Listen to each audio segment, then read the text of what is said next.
আমি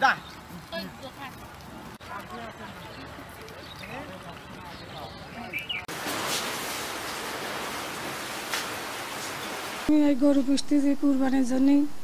17টা গরু আছে।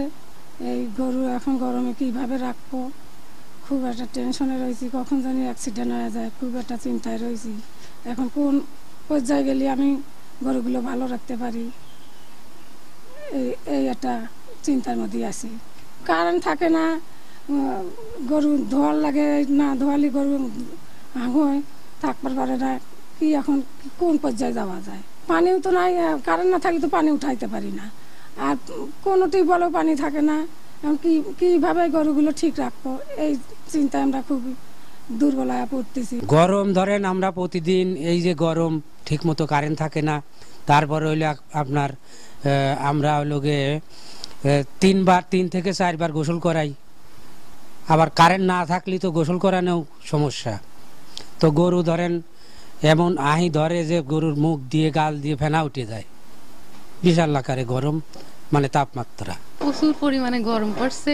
এনারা এই গরু নিয়ে খুবই ভুগছেন, খুবই টেনশনে আছে কখন কি হয়ে যায়। কিছুদিন আগেও একটা গরু মারা গেছে, বিদ্যুৎ থাকছে না, চারদিকে কোথাও জল নেই, একটুও খুবই টেনশনে আছি।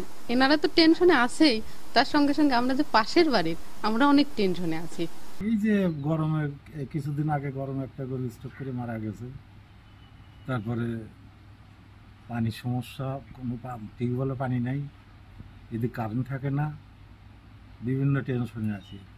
কন্টিনিউ 40 থেকে 42 ডিগ্রি টেম্পারেচার কিন্তু আপ ডাউন করতেছে। এক্ষেত্রে আমরা পরামর্শ দিচ্ছি যে হিটে অবশ্যই আপনাদের গরুগুলোকে ছায়াযুক্ত জায়গায় রাখবেন।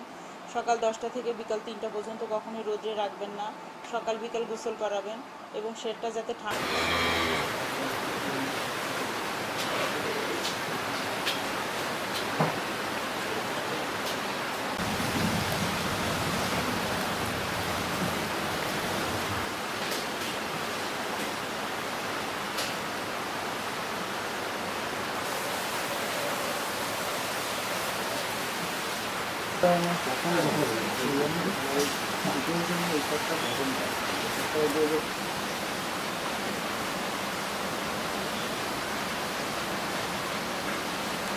Para